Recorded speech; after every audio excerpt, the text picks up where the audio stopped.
in today's volatile world, where global headlines are filled with conflict and economic turmoil, Singapore's stability is more than just a strength. It is our greatest competitive advantage. It is what gives Singaporeans confidence in the future and what continues to attract investments, create jobs, create good jobs, and secure prosperity. This stability is about good governance, a responsible fiscal approach, and a united people. If you want to continue finding stability in a world of flux, we must continue making the right decisions and not just the popular ones.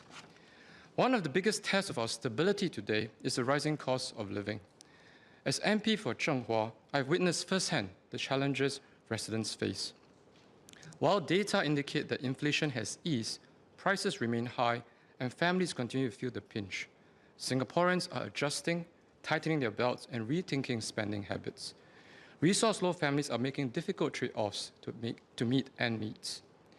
This is why we took decisive action, launching Zhenghua's monthly $1 deal and Project Sama-Sama, ensuring families, especially those who are resource-low, can access essential food and daily necessities affordably and conveniently.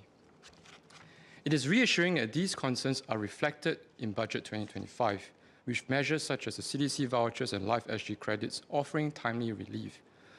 But while short-term relief is necessary, we must also address structural cost issues to ensure that the rising cost of living does not erode Singaporeans' quality of life. One area where the government has taken a bold structural step is preschool education. By capping preschool fees for anchor and partner operators, early education has now become more affordable, with fees after subsidies being comparable to primary school fees inclusive of after-school care. This is a significant step forward, ensuring that every child, regardless of their background, have a good start in life. However, sir, affordability must not come at the expense of quality. Preschool teachers play a vital role in shaping our young minds, and their work must be fairly compensated. Given the fee caps, how will the government adjust funding for anchor operators to ensure that preschool teachers are paid fair wages and have adequate resources for professional development? Affordability, wages, and social support all intersect at one issue: fiscal management. And that brings me to my next point.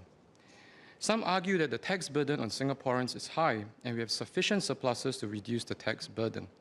But let's set the record straight. Singapore's tax burden remains one of the lowest in developed countries. Unlike other nations that rely heavily on personal income and consumption tax, our two largest revenue sources are corporate tax and the net investment returns contribution.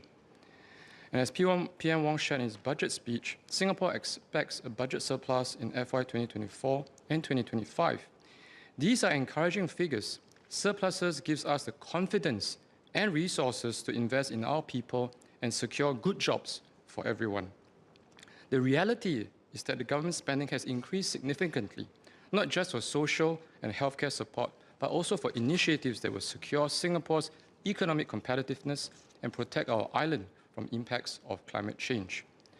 A budget surplus today does not mean we can spend recklessly tomorrow. Instead, we must remain disciplined and focus on delivering real outcomes for Singaporeans. Ensuring that economic growth translates into good jobs and higher real wages is one key measure of success. In 2023, I raised a parliamentary question on real wage growth trends and projections, as I was deeply concerned about whether Singaporeans' wages rise in tandem with living costs. Thankfully, Singaporeans experienced real wage growth in 2024 in tandem with higher than expected economic growth. Economic growth must continue to translate into real wage growth, good jobs, and meaningful opportunities for Singaporeans. But how do we exactly go about doing this?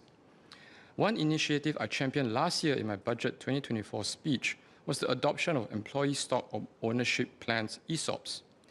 ESOPs grants employees the option to purchase shares at set price upon meeting performance goals, aiming to retain key staff long-term. Crucially, ESOPs instill a sense of ownership, boosting motivation and performance. This also translates to high real incomes and enables employees to build their asset base. The promotion of ESOPs can complement the new Global Founder Program announced in Budget 2025. As we encourage global founders to anchor and grow more new ventures in Singapore, we should ensure that the investments also benefit employees of the investee companies.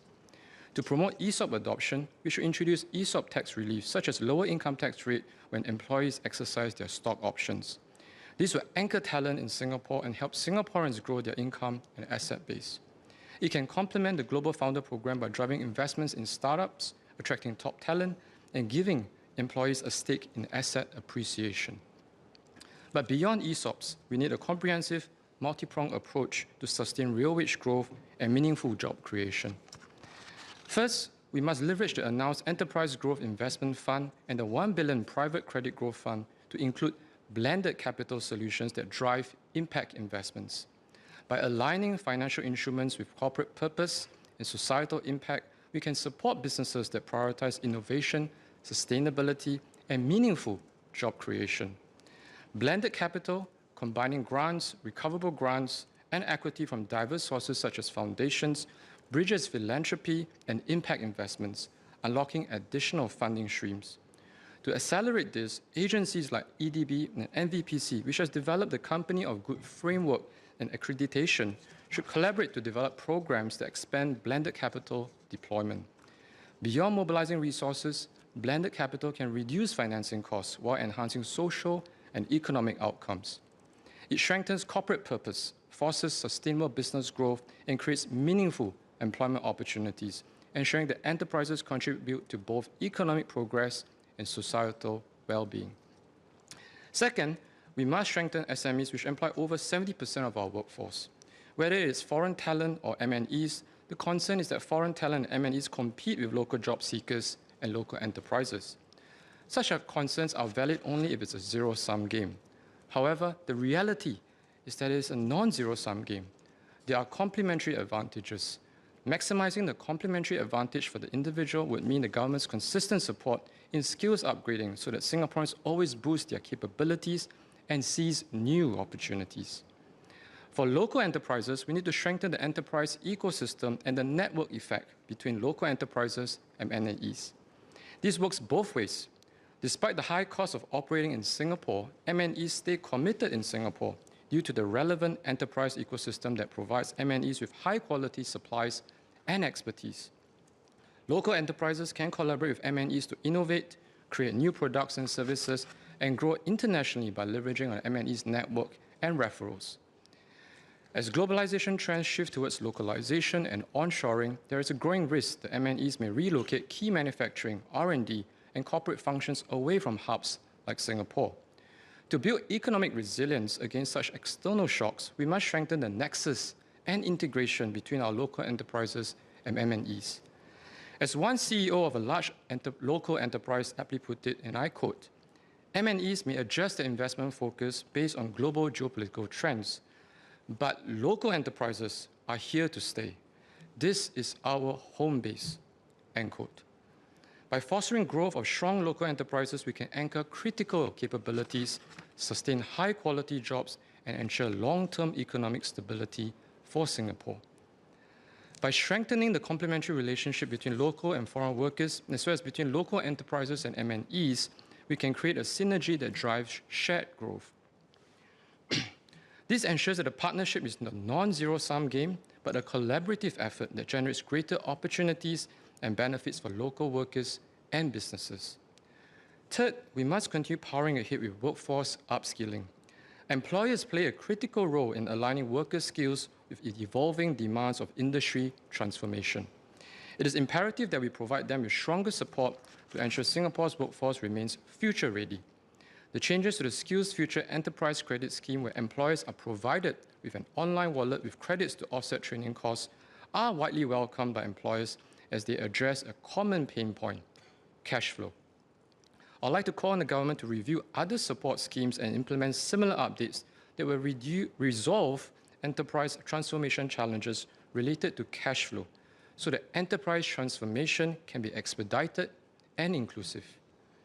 The NTUC Company Training Committee Grant, CTC, has been instrumental in co-funding employer-led initiatives that boost productivity, redesign jobs, and enhance career development. The Skills Future Workforce Development Grant further strengthens this by increasing funding support while streamlining the application process, making it easier for businesses to invest in talent development. The Job Skills Integrator initiative announced in Budget 2023 is another critical piece of the jigsaw puzzle. By serving as an intermediary that links industry, training providers, and employment facilitation partners, the Job Skills Integrator ensures that training programs are directly aligned with market needs. Can the government share how these schemes complement each other in supporting businesses and workers to adapt to evolving industry demands and skills requirements? At the same time, work-study programs are critical in bridging the gap between education and employment. I fully welcome the expanded support for work-study programs under the Skills Future Level Up program, particularly the introduction of the part-time long-form training to cater to part-time upskilling. The opening of SUSS New City Campus is another positive step, making work-study opportunities more accessible to working professionals.